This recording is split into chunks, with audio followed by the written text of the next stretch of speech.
Super classes में आपका स्वागत है। देखो, पिछले जो क्लास थी उसमें हमने वृद्धि संधि के बारे में बात की थी। आज हम दीर्घ संधि के बारे में बात करेंगे। देखो, दीर्घ संधि का जो नाम है वो नाम है सवर्ण दीर्घ संधि। अब इस दीर्घ संधि को सवर्ण दीर्घ संधि को क्यों कहा गया? देखो, सवर्ण का मतलब क्या होता है ये हम देखते थे।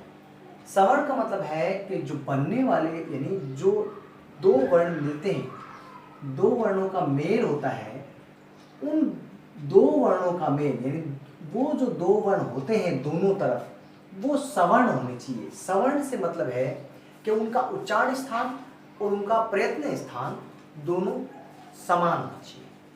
उन्हें ही सवर्ण संज्ञा दी गई है। यानी जिनका उच्चारण स्थान और प्रयत्न स्थान समान होता है, यही सवर्ण संज्ञा होती है। तो सवर्ण वर्ण से मतलब है कि अगर यहाँ अ है तो यहाँ अ होगा या आ होगा, यानी दोनों तरफ अ या आ से मेल अ या आ का होगा, और या फिर ई या बड़ी ई से मेल ई या बड़ी ई से होगा, या फिर या ये कह सकते हैं ऊ या बड़े ऊ का मेल ऊ या बड़े ऊ से होगा, या री का मेल री से होगा। बड़ी हो सकती है, छोटी हो सकती है। यानी कहने का मतलब दोनों तरफ जो वर्ण होंगे वो सवर्ण होंगे, ये सवर्ण संज्ञा होती है। अब हम बात करें, ये हमने पिछली वीडियो में हमने बात कर ली है सवर्ण संज्ञा।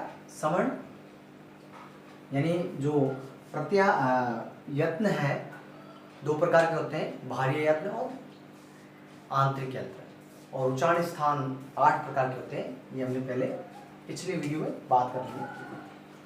अब हम बात करते हैं दीर्घ संधि। दीर्घ यानी बड़े स्वर, वृद्धि यानी मात्राओं में वृद्धि। दीर्घ यानी बड़े स्वर। बड़े स्वर का मतलब है जो बड़े स्वर आते हैं आ, ई, ऊ और री, ये बड़े स्वर है। तो बनने वाले वर्ण ही याद करने हैं। बार बार मैं संधि में यही बात कहता हूं कि संधि में हमें क्या करना है, याद रखने वाली चीज ये है दीर्घ। देखो यहां इनसे दीर्घ यानी दीर्घ, दीर्घ यानी बड़े वर्ण,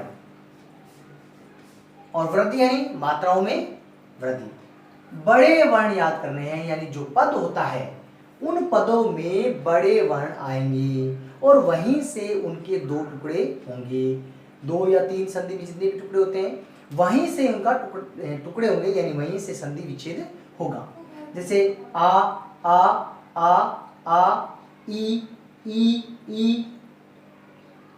ऊ ऊ और बड़ी री बड़ी री, यानी यहीं से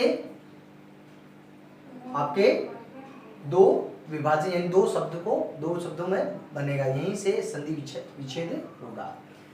अब ये जो है हमने याद किए कि हमने याद करने वाले पद क्या है, बड़े स्वर। बड़े स्वर यानी स्वर संधि है, इसलिए बड़े स्वर याद रखने। यानी संधि अपने नाम से बताती है कि वो क्या प्रक्रिया है। तो यानी दीर्घ यानी दीर्घ स्वर याद करने हैं।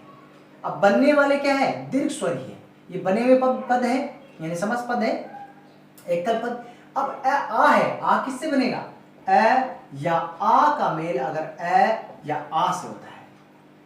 ई या ई का मेल ई या ई से होता है। ऊ या ऊ का मेल ऊ या ऊ से होता है। री का मेल बड़ी री या छोटी री से होता है। तो बनने वाला पद क्या है, बड़ी री ही होगी। बनने वाले पद क्या है, बड़ी री। इसमें 3 होगी मात्राएं, ठीक है, बड़ी री। अब बात करते हैं हम, ये तो हम देखें नियम। अगर मान लो जैसे आ के नियम है तो 4 नियम जो होते हैं, मैंने कहा था, यानी यहां नाम से ही आपको बनने वाले पद याद रखते हैं और उसी से ही नियम बनते हैं, उसी से ही नियम याद रख सकते हैं।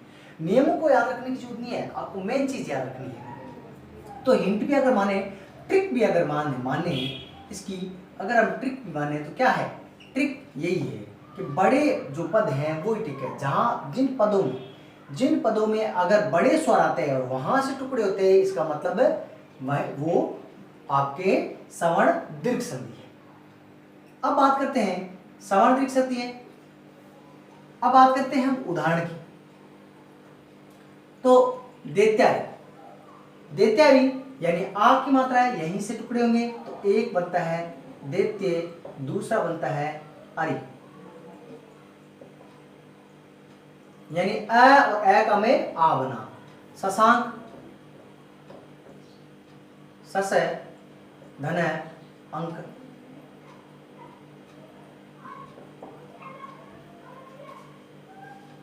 ए का मेल ऐसे हुआ, सस है, धन है, अंक है। इसी प्रकार से हम बात करें रत्नाकर,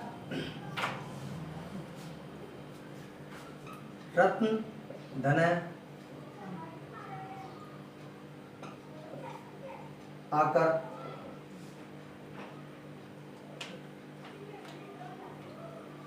इसी प्रकार से बात करें विद्यार्थी, विद्या, धन है, अर्थी, देखते हैं अरि का मतलब होता है शत्रु, विद्यार्थी विद्या आ है, आ और आ का मेल ऐसे हुआ है, तो विद्यार्थी, अर्थी यानी ग्रहण करने वाला। तो यहां जो नियम है, आ का मेल कैसे बना है, यानी अगर ए का मेल आ से होता है, आ का मेल ऐ से होता है, या दोनों तरफ आ होते हैं या दोनों तरफ ए होते हैं, ये नियम मिलता है। तो इसी प्रकार से अन्य जो स्वर है उसका भी नियम यही चलेगा। श्री से ई की मात्रा बड़ी है तो श्री, श्री, धन है, ईस में बड़ी मात्रा होती है, ईस में ईश्वर, श्री मतलब लक्ष्मी, श्री का अर्थ होता है लक्ष्मी, श्री के ईश्वर। रविंद्र, रवि में छोटी मात्रा होती है रवि, और इंद्र में छोटी मात्रा होती है। परीक्षा, परी में छोटी मात्रा होती है, परी यानी चारों ओर, और इच्छा, परी धन है, इच्छा में बड़ी मात्रा होती है। और विसर्ग है तो विसर्ग लगाओ, नहीं है तो मतलब। अब गुरु उपदेश, तो गुरु, धन है, उपदेश।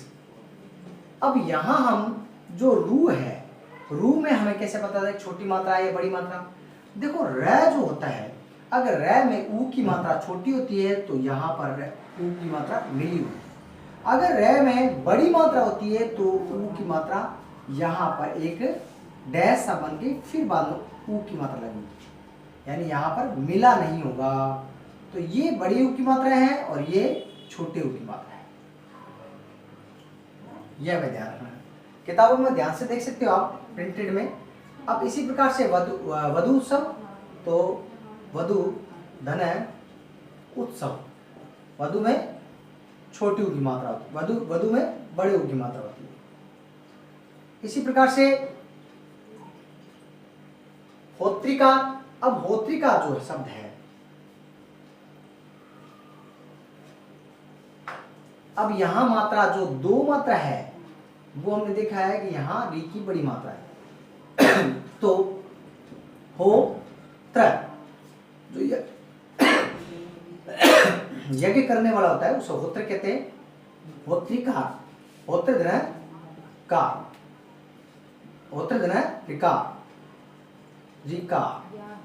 इसी प्रकार से पितृ धन रणम। तो ये जो है दो मात्रा है, यहां तय के नीचे रै की मात्रा है, इसे रै की मात्रा री, और इस तरफ री, तो री री की मात्रा मिलकर के क्या हुई है बड़ी मात्रा, बड़ी मात्रा दो बार इसको रै लगा देते हैं। तो ये हमने यहाँ पर देखा है दीर्घ संधि, आपके दीर्घ संधि ये इस प्रकार से आप समझ सकते हो, और ये दीर्घ संधि सरल है। इसके बाद नए टॉपिक के साथ जाएंगे, और अगर आपको वीडियो अच्छा लगता है तो आप लाइक करें और सब्सक्राइब जरूर करें।